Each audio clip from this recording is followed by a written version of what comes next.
quick hits. We gotta move quickly. There's no time. Move fast there, come on! And here we go on a Tuesday installment of America's favorite sports talk radio segment. It is time for Quick Hits right here on the Jake Asman Show. And Quick Hits this morning is brought to you by our new time slot for Quick Hits. Yes, Quick Hits moving to 10:40 Eastern time moving forward. Get it while it's hot. Except for Thursday, because we already had previously had Michael K scheduled to come on the show in that time slot.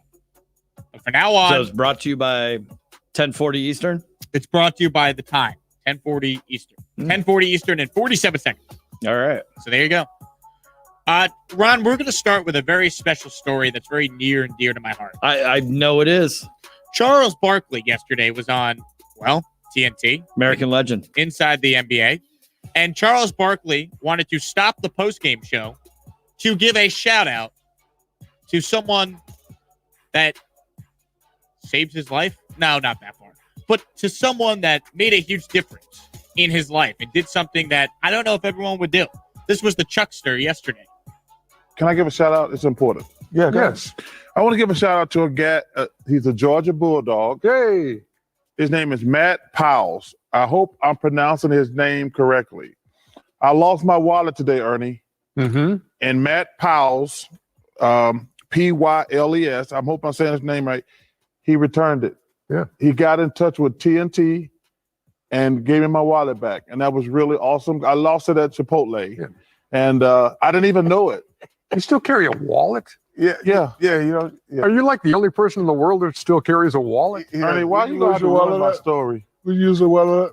Chipotle. I have so many questions. One, it is amazing that Barkley is going to a Chipotle. Two, what is Chuck's order at Chipotle? I'm dying to know as a self-proclaimed Chipotle connoisseur. Three, how much cash does Charles Barkley carry in his wallet, if any at all?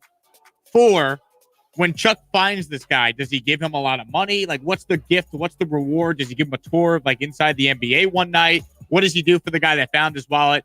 And then finally, Ron, would you actually return Barkley's wallet, or would you keep it or keep something from it and be like, look what I have here. I have Charles Barkley's wallet, NBA legend. Before I get to that, there's 6. Because he mentioned Chipotle twice. This soundbite's gone viral. When does he pick up his Chipotle black card?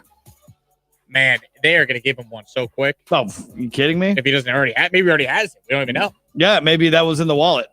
Would I return Chuck's wallet? Yes. I would too.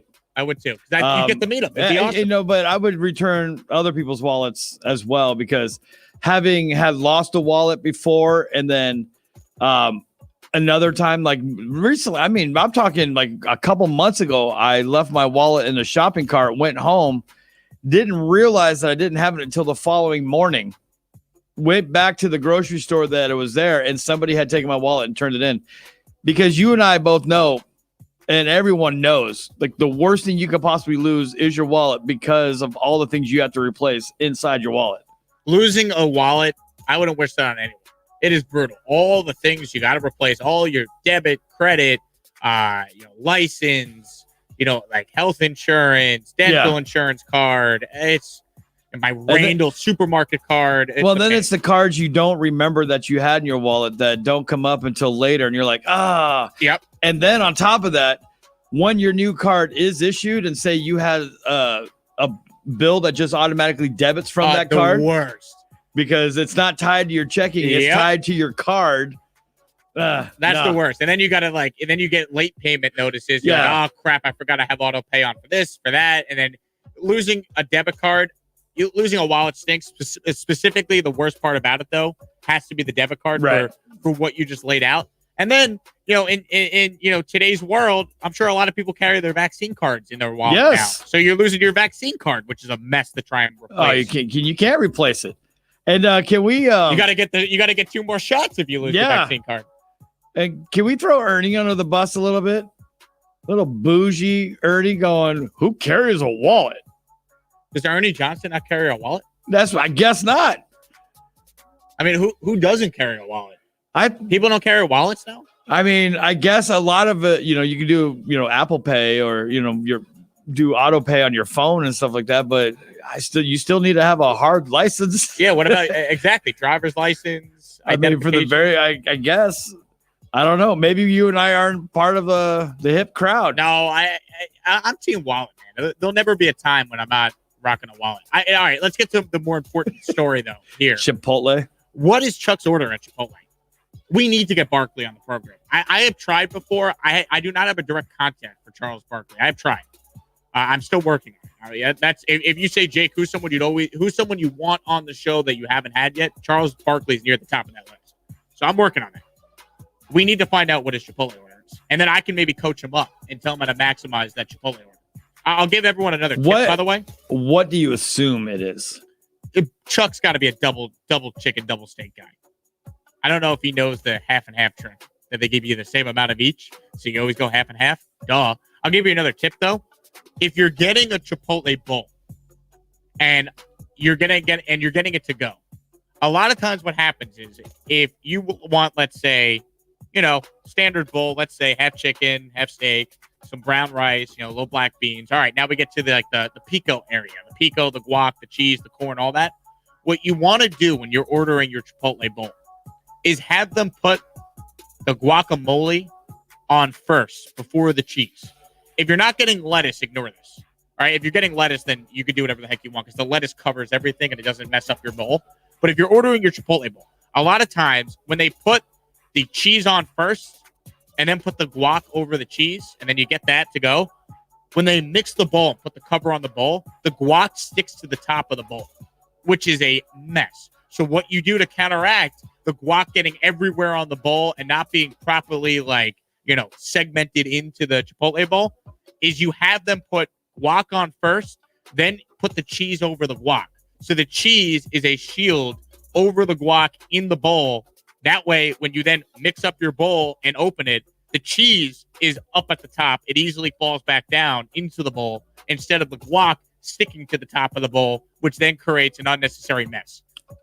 All I can say is Barkley needs to come on so you could teach him a few things here and there. Was that not an advanced? No, that's what I'm saying. I could teach a class on Chipotle. Barkley would be, he'd probably hang up the phone right now and say, "Hey, where you at, Professor Asman?"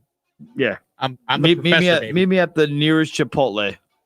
So there you go. Help order for me. One more Chipotle tip because I'm in a given mood as we spend most of the segment here. Quick hits talking about Chipotle.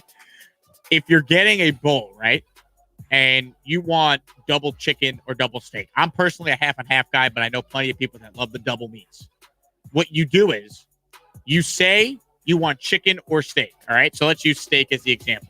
Hi, can I get a bowl, brown rice, black beans?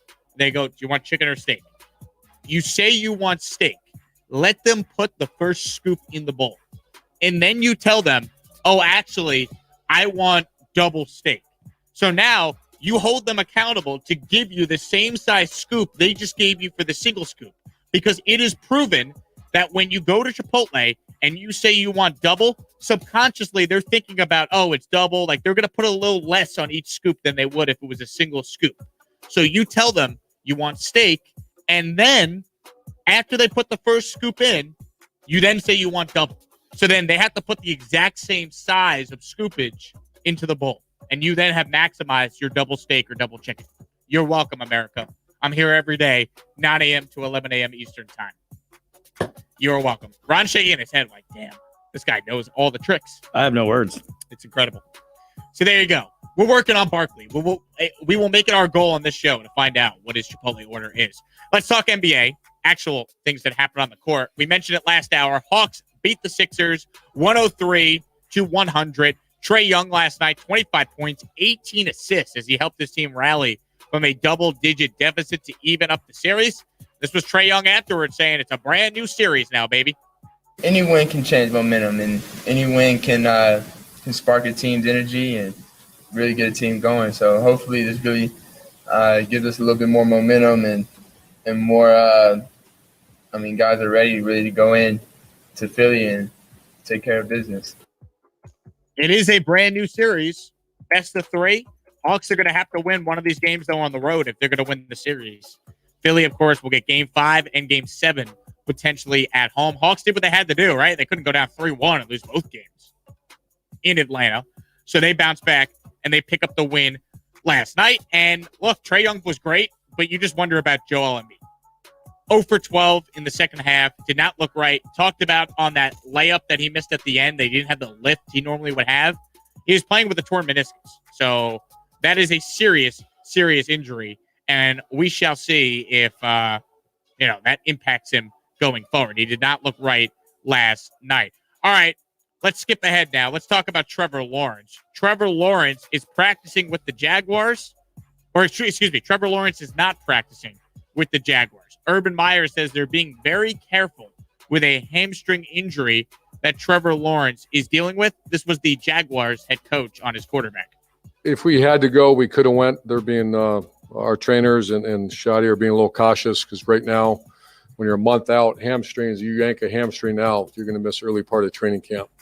So we're just being cautious. That's that one muscle that, you guys have all seen it like I have. You pull a hamstring at this point, you're going to miss all your summer conditioning. So we were being somewhat conservative on it, but he actually could play a game if he had to.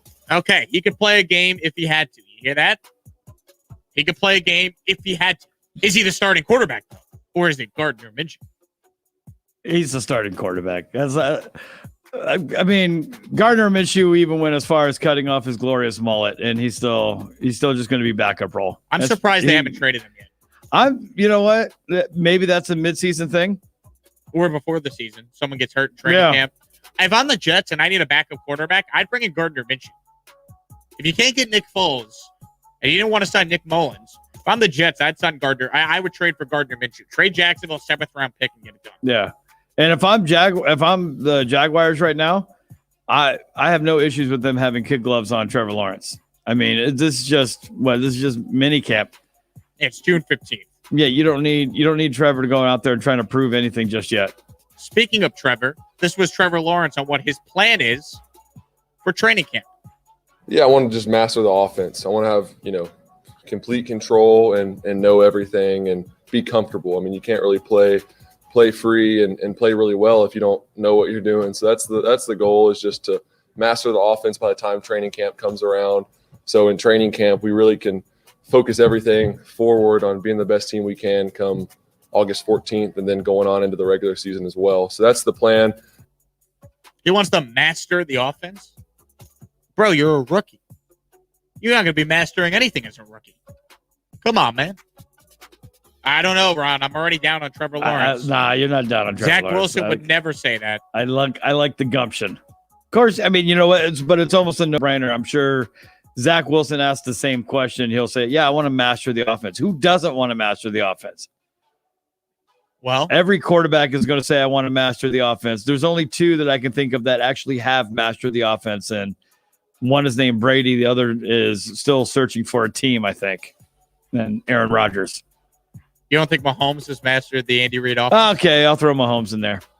But I think everyone else, I mean, until you've really proven yourself to the top, the pinnacle, can you say that you've mastered the offense? You're putting my mind through a tailspin right now. I mean, do you think Russell Wilson's mastered his offense? Well, I think they changed their offense this offseason. So I would say no. And they change it, every single day, it feels like. Because he's at one point, he's the MVP, then all of a sudden, he's not. That is true. But I'm just saying, that's why I don't think there's every quarterback wants to master the offense. There's only a handful that actually can legitimately say they have mastered the offense. Remember, though, Russell Wilson did not want to be traded. Remember that guy. No, I know. Remember. Finally, Stephon Gilmore failed to report to Patriots mandatory minicamp yesterday. There's been a lot of frustration between Gilmore over his contract. He wants a new deal, and there's some talk that maybe New England just trades him. Well, you're not going to get that publicly from Belichick. Listen to Coach Bill dodging a Stephon Gilmore question, the likes of which, we haven't quite seen before. You mentioned being happy to see some new faces. Is Stephon Gilmore one of those faces today? Yeah, like I said, we're kind of scrambling to get things going this morning, so I didn't really get a chance to see everybody myself, so we'll see where we're at. And just in general, obviously we haven't seen him during the voluntary portion of the OTAs. Just how important is he to your back end and what he brings to the team?